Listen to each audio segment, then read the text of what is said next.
The art of obtaining information. 1. Interview. Define it is the question of a person believed to possess information which are relevant to the investigation of a crime or one criminal activities. 2. The golden rule in interview. Never conduct or let anyone conduct an interview if the interviewer has not gone to the crime scene. The questioning should be in agreement with the facts and conditions at the crime scene. The questioning will be lead wayward for the interviewer who had not seen personally the crime scene, and he will not be in a position to distinguish half-truths, exaggerations of falsehood. For the answer of the person being interview. Qualities of a good interviewer. A. Report.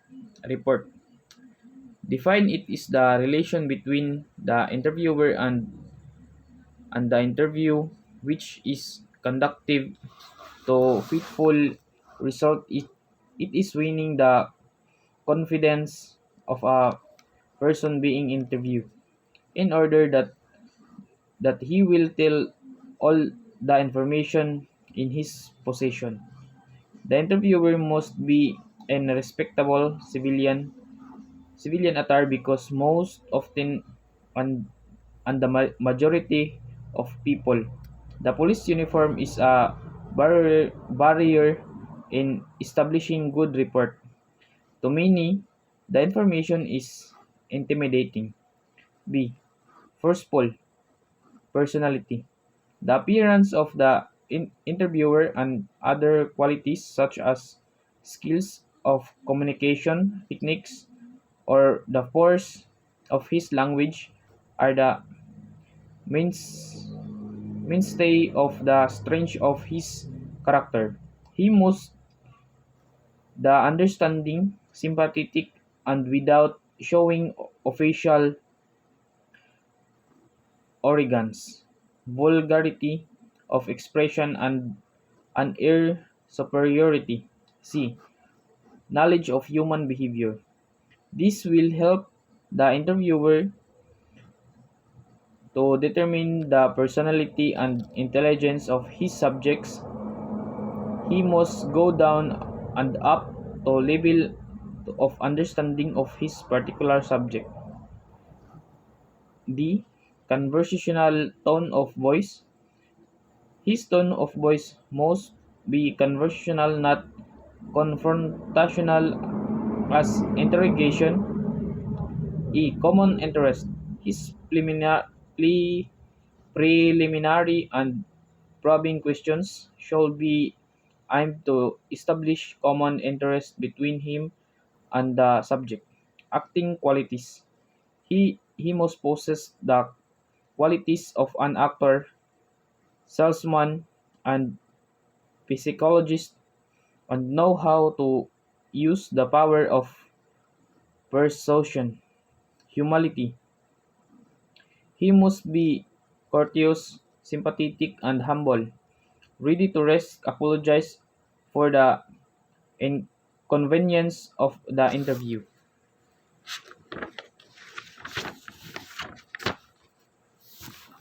Cognitive interview. Defined. It is it is a form technique in the conduct of interview upon willing and cooperative witness where they are given the full opportunity to narrate their accounts without intervention, interruption, and interference from the interviewer. After the subject has finished his narration, the investigation now subject him to the style of direct examination and cross-examination to clarify the unexplained portions. to arrive at a vivid and complete pictures of his testimony. In the case of subject of low-level intelligence, the use of leading questions gr- greatly helps the investigator to obtain the full and desired information. 5. Reason why witness refuse to talk and testify. A. Fear of reprisal.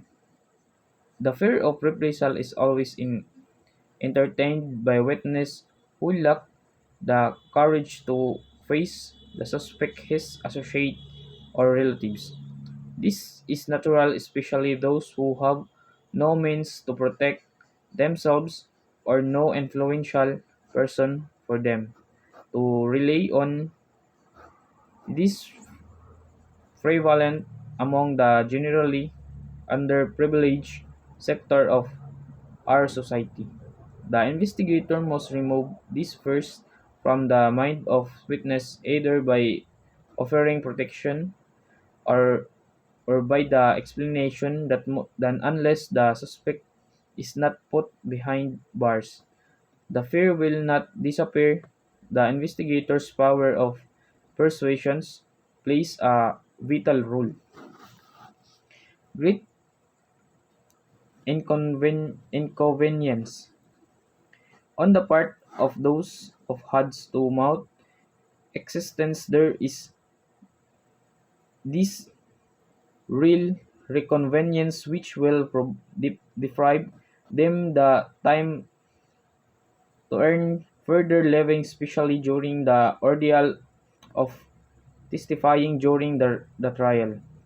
To those employed, the inconvenience is greater. Those the investigator must sincerely help them through his contact with the business community. Hatred against the police. In the hatred may be due to previous bad experience with the rogue members of the police organization. The investigator must show the difference between him and the rogue policeman by honest and sincere entertainment of the complainant against the rogue cops. He must explain that these scalawags represent only small percentage of a whole organization and the police leadership is addressing the situation properly. A calling card of the investigator given to his kind of witness will greatly help the situation. Promising immediate help is there is the recurrence of the bad experience. Bias the witness. The witness may be an acquaintance, friends, helper, or benefactor of the suspect. All of these and other relationship of the witness to the suspect must be explored so that an intelligence approach is properly applied. Avoidance of publicity. There are witnesses who are shy and they shun publicity that will bring discomfort to their ordinary or obscure way of living. The investigator must hide this witness away from reporters. Family respectation. Oh, restriction. Some famous and respected familiars preserve their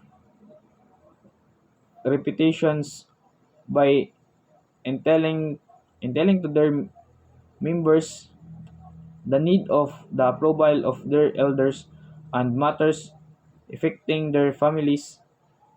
The investigator must talk to the elders for their approval for a members to testify. Piggy regulation or racial, tribal, and ethnic indifference, cultish indoctrination. Some cults or religious denomination exercise religious or moral influence and the issues of witness to testify.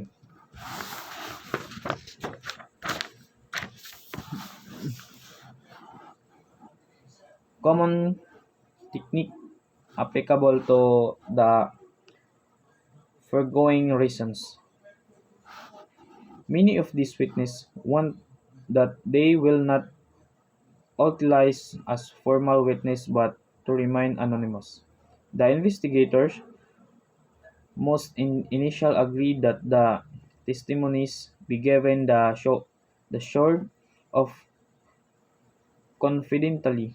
After the full disclosure of this information, the investigator will pursues this witness to the utilize as formal witness, especially when there is the necessary of the testimonial evidence. The power of persuasion plays a key role. The stage of handling interview preparations. The investigator should review the facts at the crime scene and the information from other sources in order that he would be ready for the questioning. Background data of the subject should be able so that he could adapt himself to the kind of approach to be employed. Approach. The investigator must carefully select his kind of approach, which may be assigned a single kind, a combination of two, or the application of techniques. Warming up. This is done by preliminary or exploratory questions to clear the atmosphere, promote a conductive ground for condility, respect, and trust, trust for each other. Cognitive interview. The subject now is asked narrate his account without interventions, or interference. It is only after the completions of the interruption narration and the investigator begins his direct and a cross-examination. Rules in questioning. One question at a time. Multiple complex and legalistic questions should be avoided. One questions at a time is desired. Avoid implied answers. The nod of the head or any other body language as a response to the question should be avoided. The answers must be oral, clear, explicit, and responsive to the questions. Simplicity of questions. A short, simple questions at a time is required. If the answer need qualifications, then it should be allowed. Avoid logistic questions such as who ID number ID the murderer, or who are the conspiracy with the suspect. Saving face. Embracing questions on the subject on matters of exaggerations or honest error about time, distance, and descriptions can be avoided if the investigator will cooperate with the subject to save his face. The investigator should not fault or ridicule the subject of this matter. Yes or no answer. Do not ask questions which could be answered by yes or no. It will curtail the complete flow of information and will lead in inaccuracy type of witness according to their attitudes. Knowing nothing type. These are the reluctant type of witness. They are found among the indicate and of low level of intelligence. The technique to be applied is go down to their level of intelligence and or by interrogations.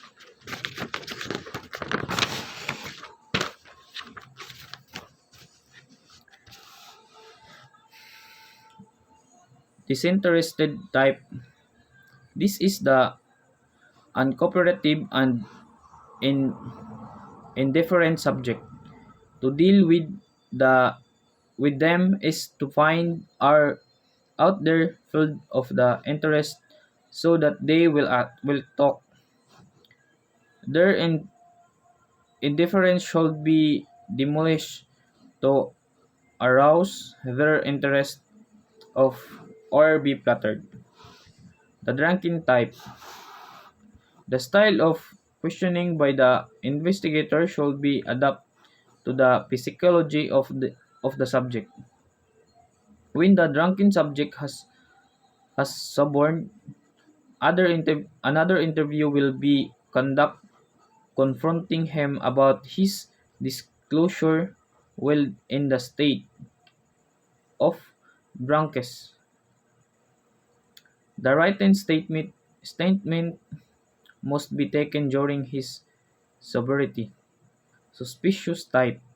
This type of witness are suspicious about the motive and action of of the investigator. The barrier of the suspicious may be removed by the sincere explanation or psychology pressure. Talkative type. These are witnesses who are prone to exaggerate, adding irrelevant or new matter to their narrations. The skillful investigator should cold prone the unnecessary matter from the relevant ones. Honest, honest witness. These are these these are the truthful and cooperative witness where the investigator could rely upon with little or no problem in hiding them. Deceitful witness. These are the liar type of witness. Let let them lie and the other them to repeat several times their narrations. They will be enmeshed in contradiction. If possible, the lies must be dropped, recorded for the confrontation about their conduction, pressure pressure them for possible cause of perjury or obstruction of justice and they will tell the truth.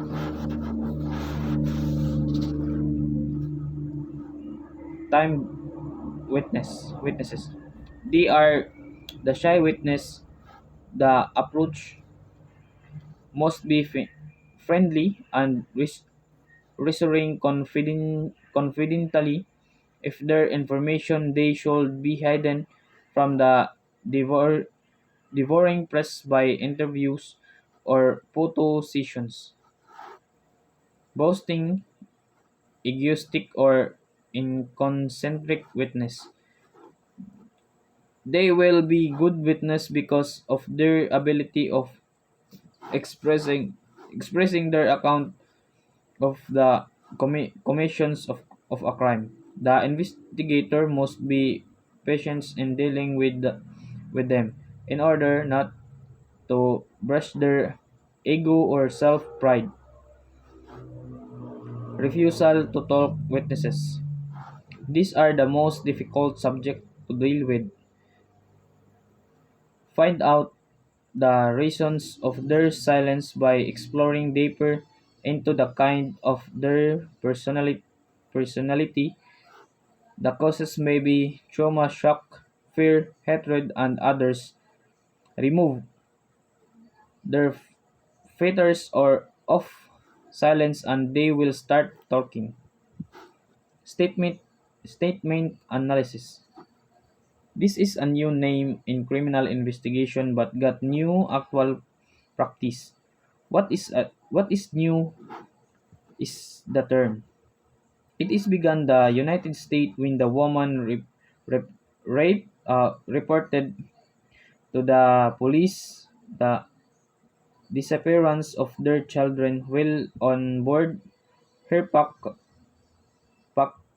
car. The car also disap- disappeared with the children. The police for a considerable times source the, the area interview score of witness who claimed to have seen nothing a police except carefully analysis the video type recording of the woman who went to the TV station to appeal for her children.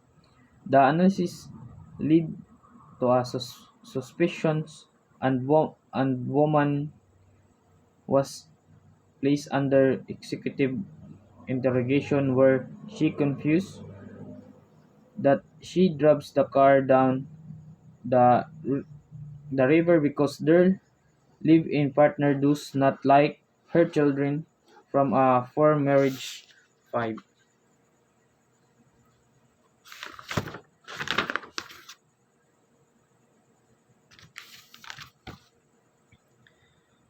Car together with the dead children was subsequently retrieved from the floor of the car of the river. This is not a new practice in our jurisdiction. Every every complainant and testimonies of witness are subjected to the crucible of truth, lest the investigator will be the ignorant and unmindful weapon of his of the deceptions, frame up in criminatory machinations against the innocent. Utmost care must be exercised before including the capability of the suspect. Compliant and testimonies be reduced to writing. Compliant and testimony shall be reduced into writing in the form of questions and answer. Never use the affidavit from even in the tes- testimony of apprehending officer. The affidavit from is for frowned upon by our courts, especially when there will be a variance between the affidavit and the witness stand account. The court even went to the extent that one is truth is not witness stand account because the answer is the affidavit was not from the witness, but from the police investigator who prepared the affidavit. The narration of the witness must be based on the rules of cognitive interview. All these compliant is testimonies must be placed under oath before an officer authorized to administer oath. B. Informants. Informants defines an informant is any person who furnishes the police and information relevant to a criminal case about the activities of criminal or syndicates. The 4 months many openly give the information or offer himself to be witness. Confidential informant. He is a person who provides the policeman with confidential information concerning a past crime or a projected unplanned crime. He does not want to be identified as the source of the information under the law. These informants are protected and their identity could not be relieved by the police even under the order of the court unless an exceptional exceptional case where there is a claim of their defense that the informant framed up the accused. The type of informants. Anonymous informants. He may be an anonymous phone caller, letter writer, or a text sender. Never tell informant that the investigator already knows the information. The duty is to receive the information, not to reveal any other information to the caller about facts already known. Rival eliminations informant. This kind mostly maintains being anonymous. His purpose is the eliminate the reveal person or gang due to competitions or other motives such as revenge, etc. False informants usually reveals informants of no consequence, value, or stuff connected with within air. His purpose is to appear to be the side of law, and for throwing out the suspicions from himself of from his gang associates. Threatened informants. He is spreaded by fear of or self-interest in giving informations to other police. He may be one of the lesser gang members who runs the police when his gang mates are about to be involved the dangerous situation or when the gang he belong is hot the police trail.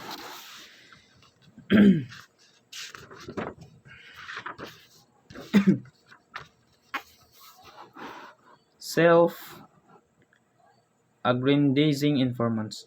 This kind of informant moves around the centers of criminals group or syndicate and delights in suppressing the police about bites of informations.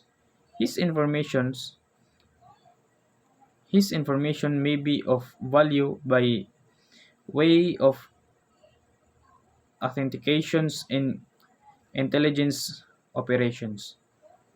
Mercenary informants. The informant is information for sale. He may have been victimized in the double cross or little share in the root or given a dirty deal and seek revenge as well as profit in his disclosure. Double double crosser informant. He used his shaming desire to divulge information as an excuse to talk to the police in there to other get more than he gives to encounter this kind of informant. The police apply the deceptions method by giving him false information that will lead to his capture. Woman informant. She may be the female associate of the criminals who give was truth up marginalized in the deal or being aced out of the group. Legitimate informant. Those who desire to give information springs from legitimate reasons that they may business operators who abhor the presence of criminal in their trade and parents who are afraid that their siblings will be influenced by their friends who are suspect the, to be criminals. Motives of informants. Vanity. The motive is for self-aggrandizement by gaining favorable attention and importance by the police. Civic mindedness. Those imbued with the sense of duty and obligation to assist the police in their task. Fear. It is the engendered illusions of operations from enemies or from impending dangers. Repeat repentance. Those lesser criminals such as accomplices or accessories who will have change in heart and abandon their conscience. Informers. Informers defined he is the person who provides information to the police on a regular basis. They either paid regularly or in case to case basis or none at all. They are cultivated and established by the police on a more or less permanent character, and as long as they are loyal and useful to the police organization. The probable proverbial basis. They are saying goose it needs a thief to catch another thief. The history of the French police prove that this saying is true. The elite French survey tasked the to investigate criminal case hired an ex-convict as an informer. This ex-convict produced outstanding success in the solution of causes seemingly difficult to the to be solved.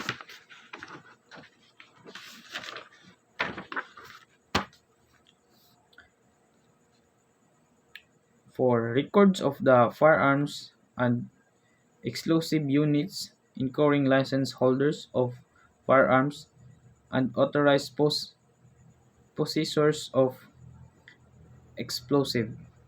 Fire Fireboosting, tracing the clean of possession of firearm from the manufacturer, distributor, seller, and the last processor.